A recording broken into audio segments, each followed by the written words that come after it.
Om Vangme Manasi Pratisthita Mano Me Vachi Pratishtitam Aviravirma Edhi Vedasyama Anisthaha Shrutam Me Ma Prahasihi Anena Dhitena Horatran Dadhami Ritam Vadishyami Satyam Vadishyami Tanmamavatu Tadvaktaramavatu Avatu Mam Avatu Vaktaram Avatu Vaktaram Om Shanti Shanti Shanti.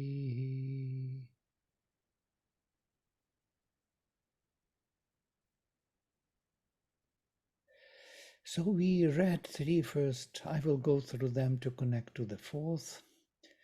Hota janishta chetanach pita pitribhyach udaye prayakshan jeniam vasu shakema vajino yamam.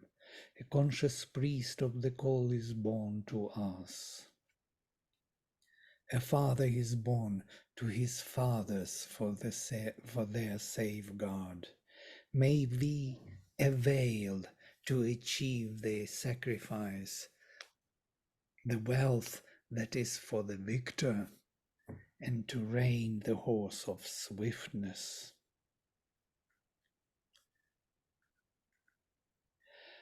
Yasmin saptarashmayach tata yajnasya netari manushvad daivyamashtamam pota vishvam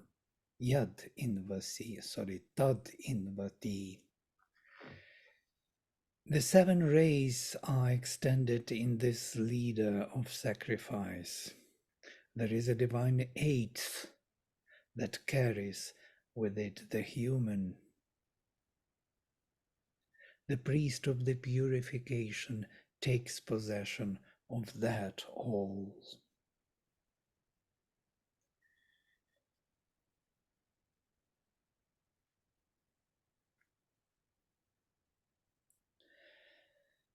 Dadhan vevayad im anu vochad brahmani ver utat parivishvani kavya nemish chakram ivabhavat. When a man has firmly established this fire, he echoes the words of knowledge and comes to that, for he embraces all seer wisdoms as the rim surrounds the wheel. So this was the last verse. When a man has firmly established this fire, this flame within has to be established within us. Then when it is done, we should echo the words of knowledge that comes to that. Interesting, we will echo and re-echo the words of knowledge. We will immediately be receptive of all the expressions of truth. We will be receptive to the expressions of truth, in other words, when we establish that flame of aspiration in us. For he, the flame, embraces all seer wisdoms. That aspiration carries in itself the knowledge, as the rim surrounds a wheel. Now it's a new verse. Sakam hi shuchina shuchich prashasta kratuna jani vidvanasya vrata dhruva vaya ivanu rohate. Pure, the priest of the Annunciation, is born along with the pure will. The man who knows the laws of his workings that are steadfast forever, climbs them one by one like branches on the tree. So these laws of his workings become the branches or the steps on the way or the posts. There is another image beautiful from the hymns to the dawn, Usha. She moves on the way from one sacrificial post to another. These posts on the way, steps on the way, achievements, transitions, or transmutations, or transformations which take place on the way become our steps on the way. Here, these are the laws of his workings that are steadfast forever, that are fixed. We cannot achieve something higher until we did something lower before. It's the law of transformation. It's not the law of any other, spiritual awakening. Spiritual awakening is altogether a bit different. It can be not necessarily step by step, but in transformation it has to be done this way.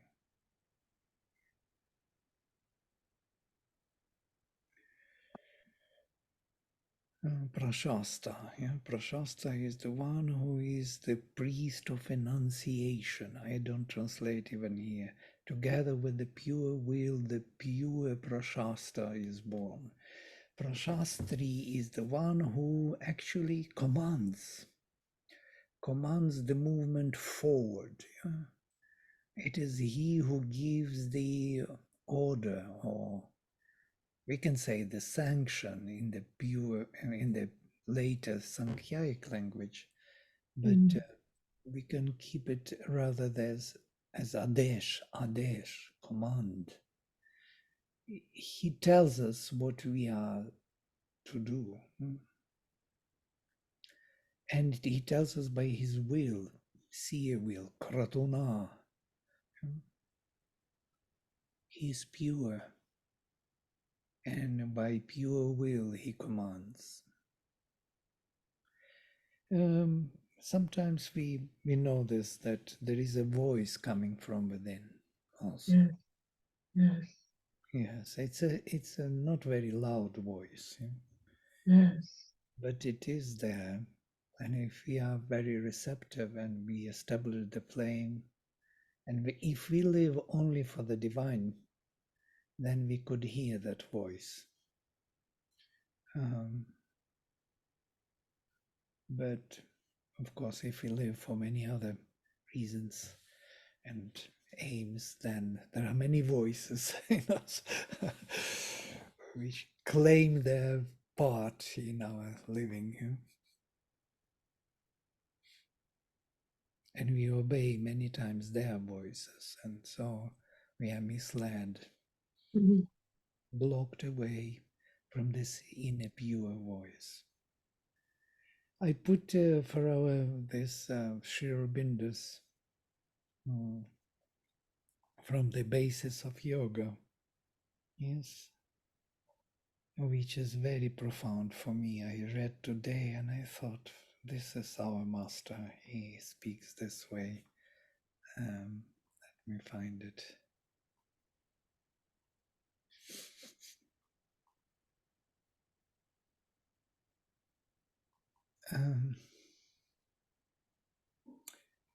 It's appropriate here, I believe. This yoga, says Sri Aurobindo, integral yoga, which is, I believe, the Vedic yoga. And maybe I will even copy it and paste it there. That we have it here for us. And you can read it with me also. Sri Aurobindo says, this yoga demands a total dedication of the life to the aspiration, and that is the flame in us, for the discovery and embodiment of the divine truth, and to nothing else whatever. To divide your life between the divine and some outward aim and activity that has nothing to do with the search for the truth is inadmissible. The least thing of that kind would make success in the yoga impossible. So you can see how overwhelming has to be our consecration to the divine. If we want to succeed, we want to realize the divine. How can we realize it if we don't give ourselves totally to it? If we are sharing our life with many other aims and forces and needs and desires. So this is also a very good answer to that question of prayers and shreyas, because we think that our mixed state is admissible. It is admissible for life, for normal life, for kind of good life, even spiritual good life, yes, but not for this yoga, not for the search and to embody the divine truth. To discover and to embody the divine truth, we need a total consecration. So it's here interesting that Prashasta, the one who commands from within, pure, with his pure will, is born in us. So we have him now. He's concrete. We can hear his command. Vidvan asya vrata dhruva. And knowing his kind of steady vows, the knower of his vows climbs upon them like on the branches of the tree.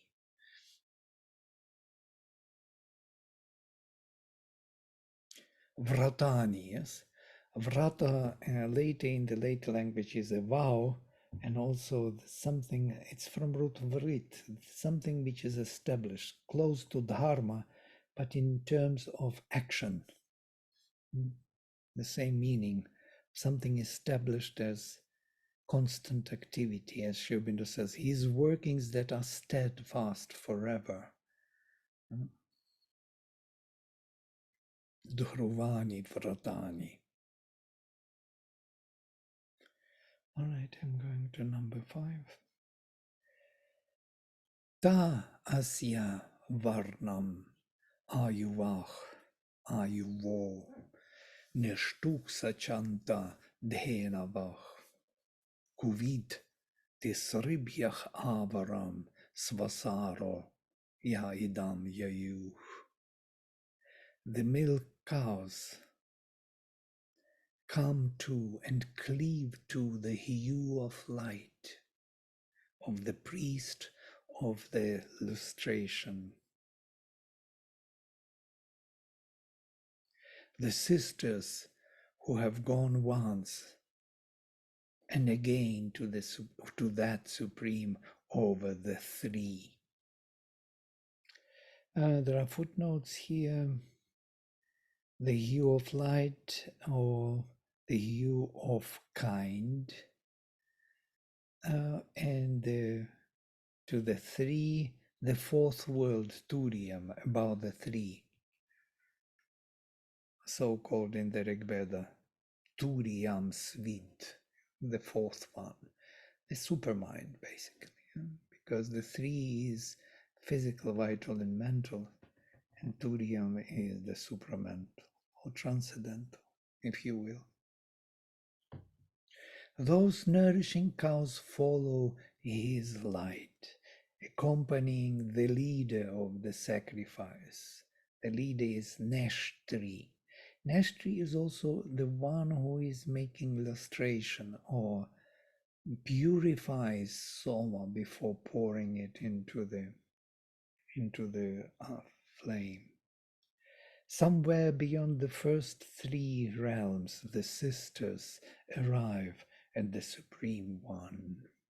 I say somewhere, interesting, because there is kuvid, elsewhere, somewhere.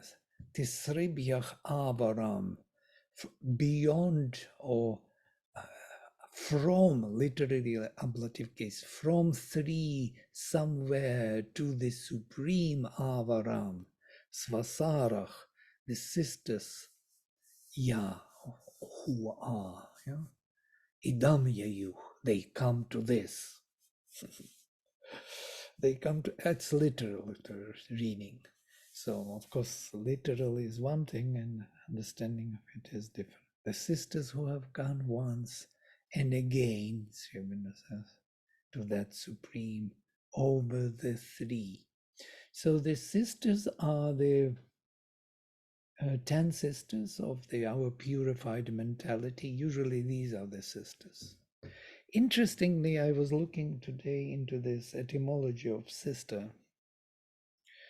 It is swasri, but it looks like that t is missing. Swastri, yes, should be like bharatri, matri, pitri, swasri. Suddenly t is missing there, but it is found in other languages, in all Indo-European languages.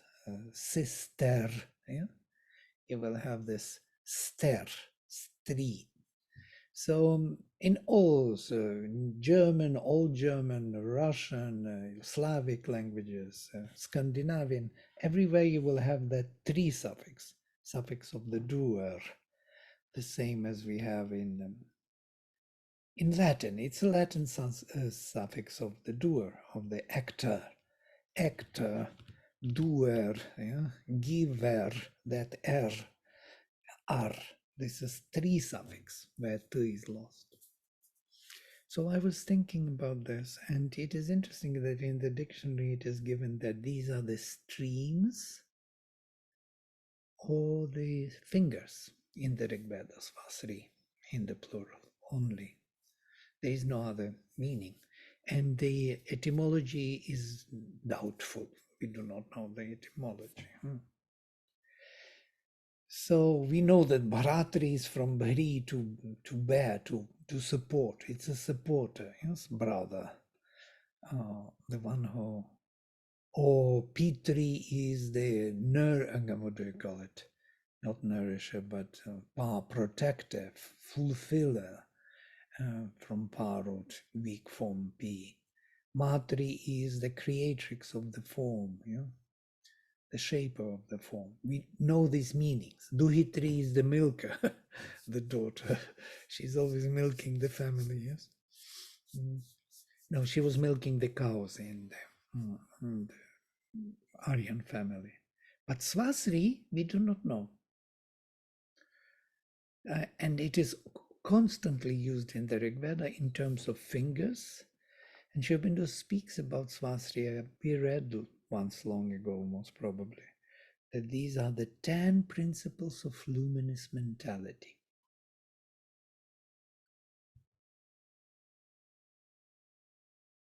They are kindling the fire.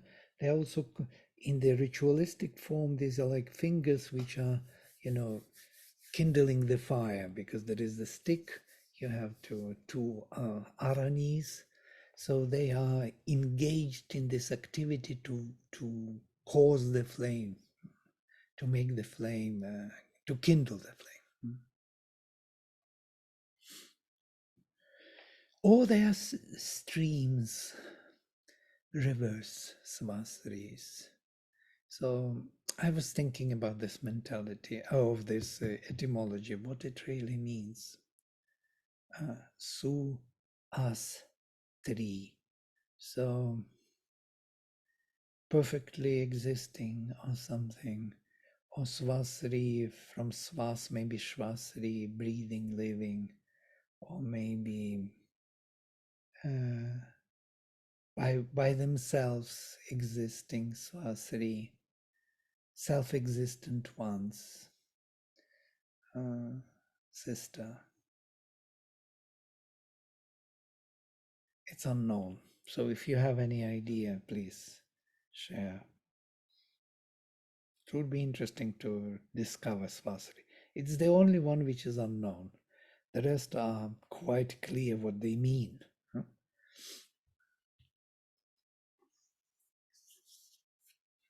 Vladimir, did you once say that out of these 10, 3 are usually mentioned? 3, you said. Yeah, Yeah, you mean rivers out of yeah, yeah. 7? Out Yeah. of the 10, yeah. Out of the 10, no. Out of the 7. 7 rivers, yes, Nadi. Okay. And yes, 3 of them is Ila, Saraswati, and Mahi, yes, who are the supramental 3 currents. But these also, they are streams, swasris. I'm thinking in the Rig Veda, they are used in terms of streams, maybe because they are related to one another as currents. There's some relational sense of swasri, I mean, etymologically, because etymology would give us the sense how Rishi is using the root. Yes, Nidhi.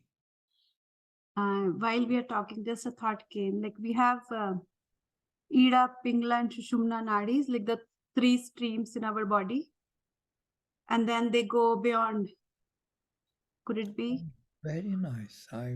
Well, it's a later understanding already, yogic and tantric, but yes, why not? Because it is all built on the Vedic knowledge, so why not? These 3 currents in us, Ida, Pingala, and Sushumna, we are going beyond. Sushumna will lead beyond. Yes, you need Ida in Pingala first to clarify the central current, and that current will allow us to go to the transcendental Turiya. Good, yeah, good idea. So we do not know who they are, but they have gone once and again to that supreme over the 3. Over the 3, Shubhendra translates and like from the 3.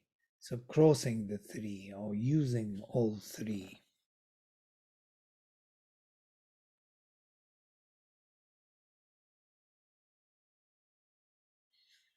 And then Yadimatuch, now again Swasa comes in a very interesting manner, very difficult to understand.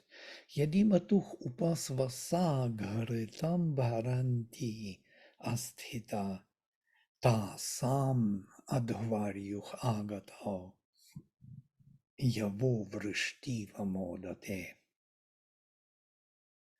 When the sister of the mother comes to him, bringing the yield of the light, the priest of the pilgrim sacrifice rejoices in her in her advent,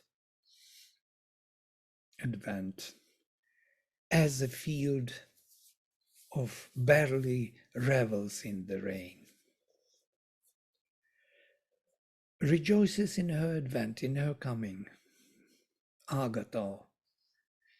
So when from the mother the sister approaches him, bringing the clarified mentality as the yield of light, then he rejoices in their coming as the barley in the rain.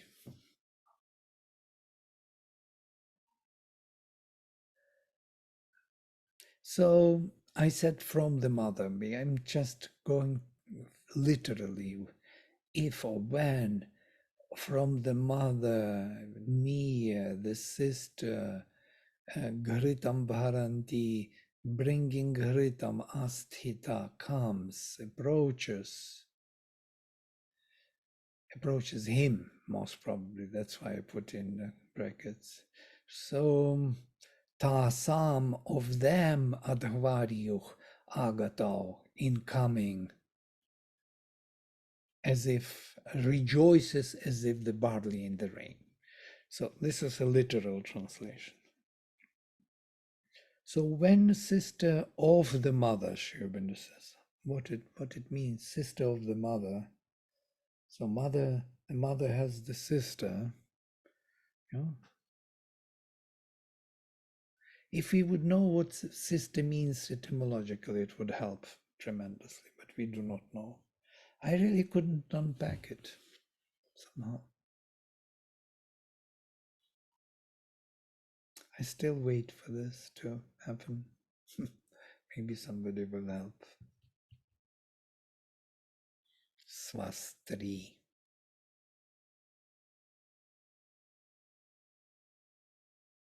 Interestingly, in the Indian tradition, if we think about this, sister was to be protected by the brother, and mother is to be protected by the son. Interesting, yeah, the idea. Mother by the son, sister by the brother, and so son is protecting both mother and sister. Yeah? So one person is doing both protections. He has to protect his sister and his daughter also. So the one person has to protect all of them. Yeah? Of course, father is there, but truly speaking, it is brother who protects. The son protects the mother, and brother the sister, and father the daughter. Oh, finally, I found. I remember this Subhashitas. And it's amazing that it is one and the same person, you know? One who does all this. So if we think that sister is to be protected by the brother, maybe there is some meaning. Brother is the carrier, the one who bears the family, who bears all the activities. The brother carries, supports the. And so sister is to be supported, or sister is to be, she is kind of independent. I'm still coming to su us, yeah? Perfectly existing or existing independently. If it is so, then maybe Matuh Svasa, the sister of the mother, this independent movement of the mother, comes, bringing the yield of light. Makes sense. I'm trying to unpack with you. You are silent, only I am talking. But if you have some intuition suddenly, oh, I know what it is. If we know what sister is, we would know many things.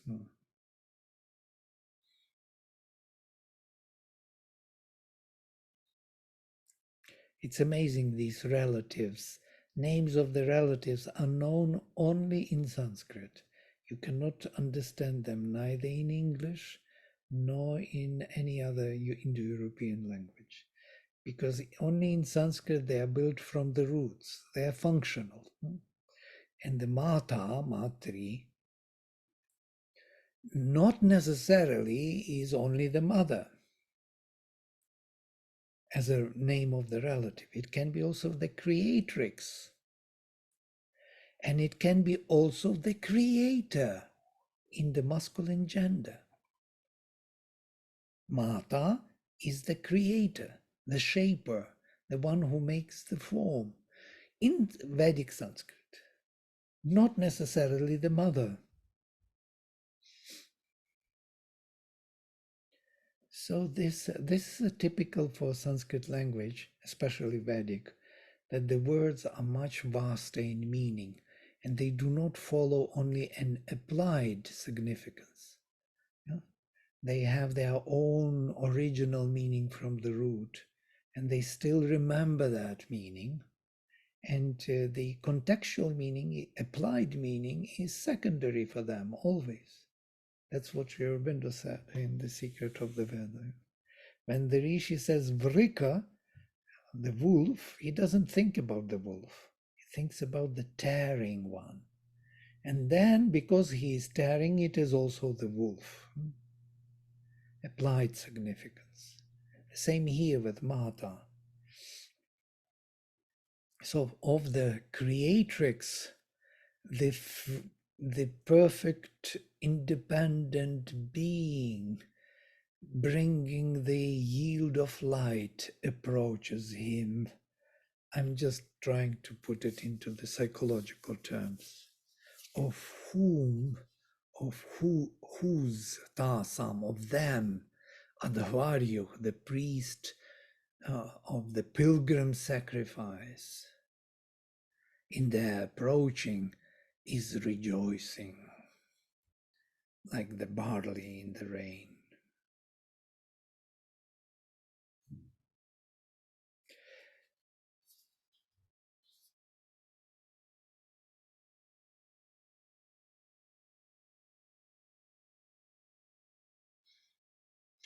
With every approach, we try to tune deeper and deeper into the meaning to kind of unfold it. Sometimes it happens, sometimes it is not.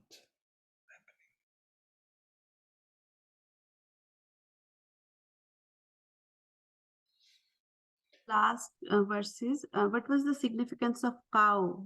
Because cow is in India also said to be mother. Right. Then there was before, yes, in the Yeah. previous Dhenavak. Yeah, Dhenavak are the nourishing cows, the cows who are feeding the vatsa, yeah, the calf. It's not the cows like goats. Go, gavach, um, the cows who are purely rays of light, but Dhenavach are those who produce the nourishment for the flame. They produce this milk from which we have ghritam, the ghee, and ghee as clarified mentality actually uh, makes Agni grow. So we have to feed him with our clarified thoughts or mentality. That's why I put here the nourishing cows follow his light, accompanying the leader of the sacrifice. Why? Because they have to feed him. They are feeding him with ghee. And it was Ghritam, yeah, they bring Ghritam. Here it is. Swasa, this stream independent of the mother, of the creatix, bringing the clarified mentality, approaches him. So it's continuation of this thought of Dhenavach, yes, who are accompanying the priest of lustration or the leader of the sacrifice. So can cows be the sisters? Because Gai is said the mata, like mother. And Yeah, yeah, maybe. Because they are all here in the feminine gender, Dhenavach and Swasarach. Both are in the same nominative case. So the milk cows, yes, the sisters are identified with Dhenavach, yeah, with the feeders. And because of that, we have that the sister of the mother, yeah, bringing the Ghritam comes to him. And the priest or the warrior of them, interestingly in the plural, though one sister comes, yes. Rishi does not care about this because he says that the sister of the mother brings the Grita, approaches him, and of them, of all the sisters, those Dhenavach mentioned in the previous verse, they are the warrior priest, the priest of the pilgrim sacrifice, yeah, rejoices in her advent.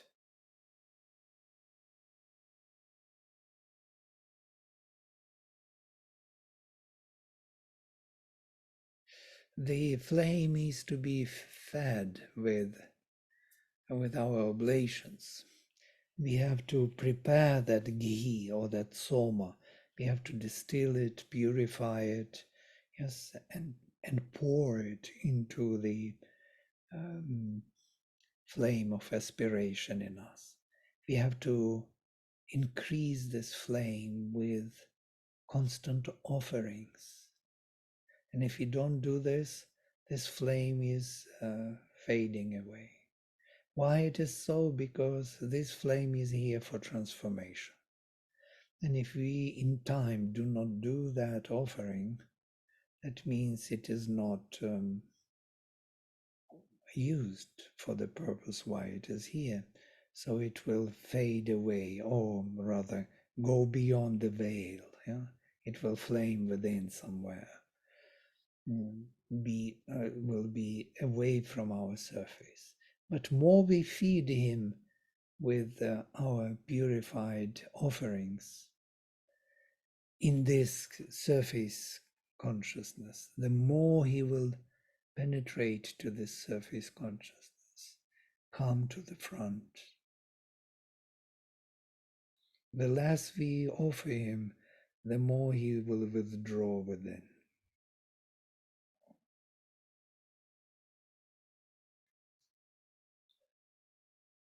That's why Adhvarya is rejoicing with her coming, offering, bringing this purified food for the flame to grow.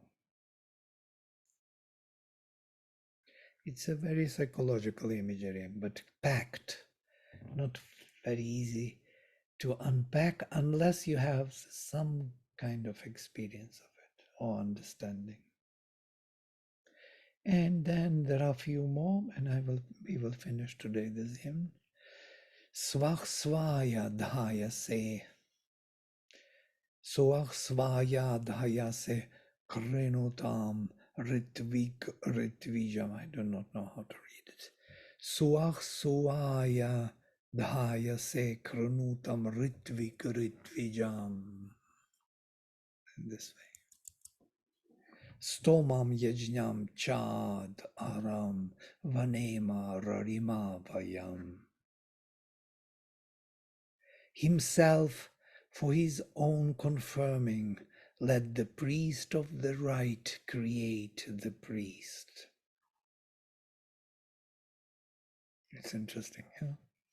Let us take joy of the loud and the sacrifice, for then it is complete when we have given. There are 2 footnotes. It is complete, or then it is complete, we have moved on the way, and that we have given, or let us take full joy of the loud and the sacrifice, for we have given,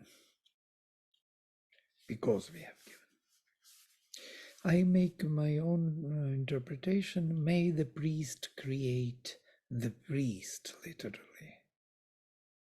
Ritvik, we have to look into this name of the priest. It's different from Adhvarya, it is different from Prashasta, from other priests. From Neshtri. Let us take joy. Wait a minute. May the priest create the priest. He should establish himself for himself. And from that, may we win or enjoy the word of power that establishes the deity within us. This is Stomam. And the sacrifice, Yajnam, that makes us sacred or transformed. So there are 2 interesting why Stomam Yajnam Cha Ad Aram Vanema. Why we should enjoy fully the Stoma and Yajna. Why 2 I mentioned? So that's why I'm kind of unfolding. The word of power, the Stoma, that establishes the deity. This is, I'm following Sri Aurobindo's interpretation of Stuti Stoma. He says that it is something which establishes the divine presence in us and holds on to it. So the word of power that establishes the deity within us, it's for one word Stoma. And the sacrifice, Yajnam, that makes us sacred, because sacrifice makes us sacred, charged with spirit, and that means transformed. So one thing is to establish the presence within us, and other is to get transformed by that presence. That's why 2 things are mentioned in one go. May we rejoice, enjoy it, for we have given ourselves to him, for we have surrendered. Interestingly, the truth Ra has also to grant, give, bestow, impart, yield, and surrender. So for we have surrendered to him. And then the last verse of this hymn, Yatha vidvan aram karat vishvebhyo yajate bhyach ayam Agni tuve avi yam yajnam chakramavayam.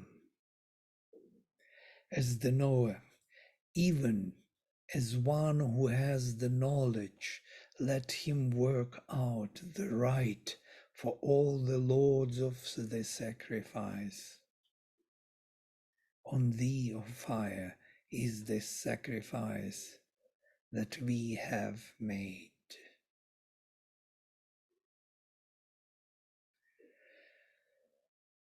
Yatha vidvan. I'm kind of unfolding this. I was dwelling on this verse today in the morning, and it has a depth of it. It's not very visible from these simple words. As the knower, vidvan, or the one who has everything open, as or discoverer, or the one who has a fullness of his awareness in everything, as the knower or creator made it right or complete or fulfilled for all those who are worthy of the sacrifice, Yajatebhyah, for the gods. Lords of the sacrifice are the gods who are involved in this transformative practice with us, with the soul. We are Yajamana, we are the soul calling to these powers for this transformation within us. So, as the knower, creator, made it right or complete for all those who are worthy of the sacrifice, for all the divine powers of consciousness. This one, O Agni, is in thee, the sacrifice that we have made. So this comparison with the Lord who made it right, of complete aram karat. Interesting word, aram. Aram is later in the classical Sanskrit alam, alankara. So aram karat, alam karot, yeah? Alamkaranam akarot, who made the alankara, the decoration, or who made it perfect, beautiful, blissful, full of joy and truth. Yeah? For all these powers which are worthy of sacrifice, worthy to be brought into this transformative practice here or process. This sacrifice is in you, O Agni, that we have made. This is the sacrifice that we have made in you. That very thing which the Lord made for the powers worthy of sacrifice.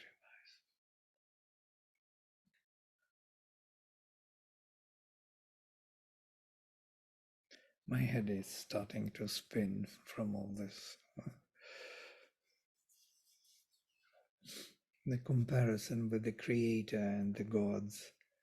And we offer the sacrifice in Agni the same way Yajamana does it in the individual form as the Lord did it for the deities.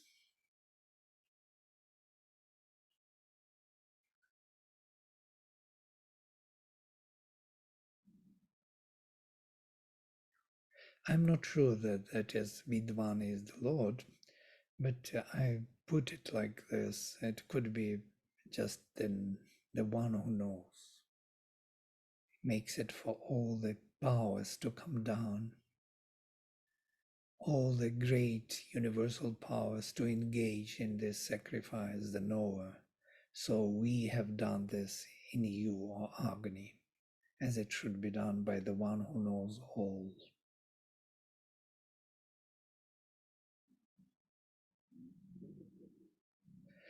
All right, I can stop here. This is the whole hymn. We read all. I will be trying to read the full hymn because I find it more meaningful when we keep up transiting from verse to verse. It piles up the meaning.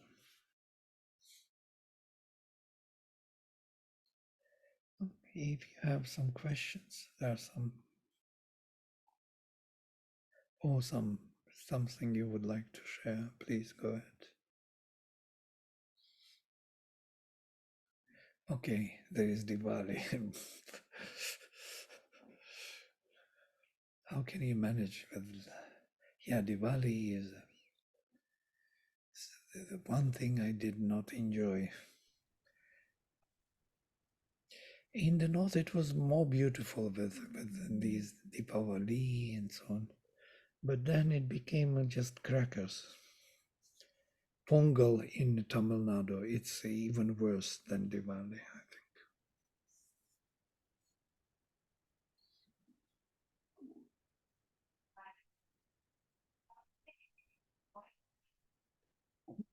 Vladimir, Yeah. I have a quick question. As I understand it so far, our aspiration, our internal aspiration, is the Agni, correct? And all of these verses are talking about the offerings, the sacrifice that we make to our internal aspiration, and which the ghee, the purification of our thoughts. So the words that are being used, like priest of the sacrifice and so on, these are all symbolic terms of the inner process that we're going through when we offer our thoughts. And as we do that, I love the imagery of like rain on barley. You know, that brings it very tangibly, the way thirsty barley would feel when the rains finally come and they absorb it and swell, you know, and feel full. You know, that's a beautiful image of how we feel when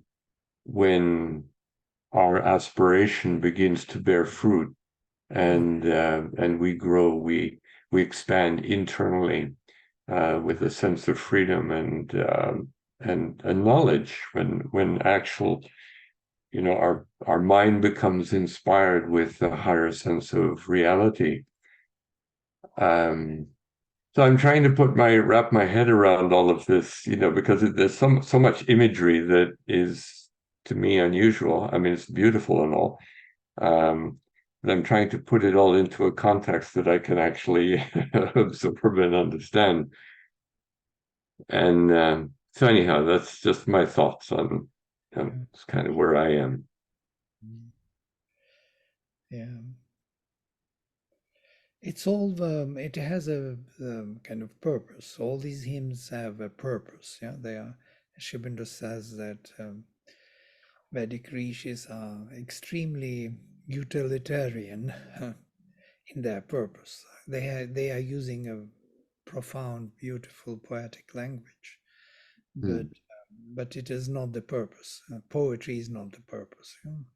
It's not that decorating some kind of imagery and having some surprises with beautiful comparisons and so on. It has a utility of connecting us to our inner aspirations and to the forces from above, to make them hear this call. It's a call, invocation, and they respond to it. They are becoming activated in us through this.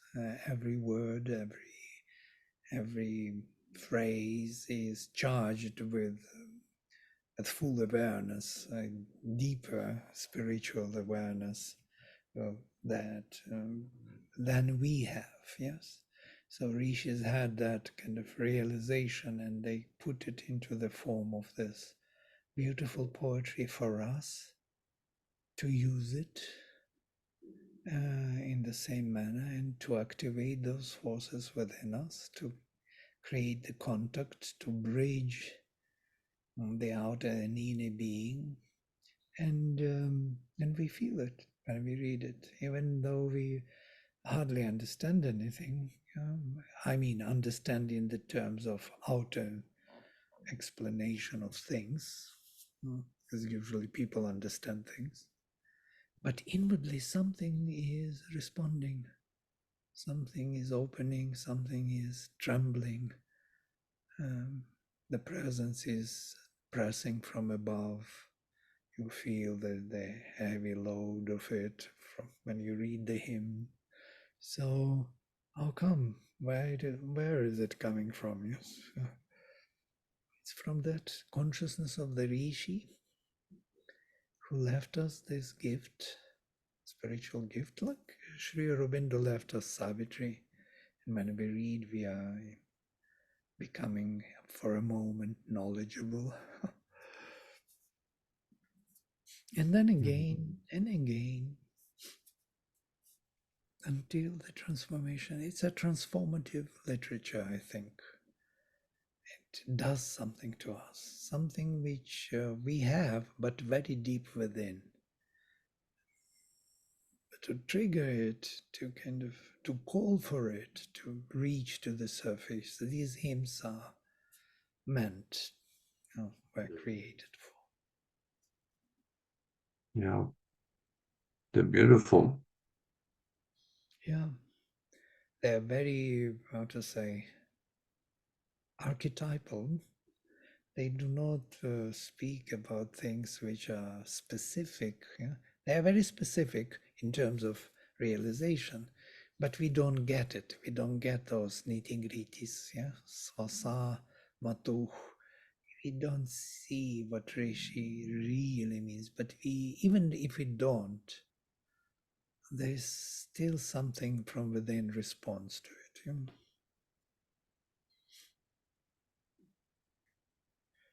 But I like that they are archetypal, that not that it is the knowledge for all human beings. Yeah? It's not religious in a way. It's Yeah, not. that's good. Very good. Great. Okay, if then there is nothing more, then I will close, and we will take next hymn. We will go through book 2. We have a long way to go, so we will maybe speed up slowly. Take hymn by hymn. If it works. If it doesn't, then we will have to stop and look. But we already made so many stops, so we can go ahead forward. And then there are other godheads waiting for us. Indra, the biggest number of hymns are to Indra. And Indra is first, Agni is second. Indra has 260 hymns plus, and Agni has 220 plus. And then there are many more Maruts, Ashwins, Vishnu, Rudra, Aditi, Adityas, Aruna Mitra, Aryaman, Bhaga, you name it. We went through all of them when we studied in IPI. We had session after session, year after year. Every week we met to take another hymn. For years it was going on. Yeah, it was very, very useful. But it's like a cloud of delight. It tends to disappear, fade away when life takes over. Yes. Great. I'm closing with a mantra. Om Sarve Bhavantu Sukhinaha Sarve Santu Niramaya Sarve Bhadrani Pashyantu Ma Kaschit Dukha Bhag Bhavet. Om Shanti Shanti Shanti. Shanti.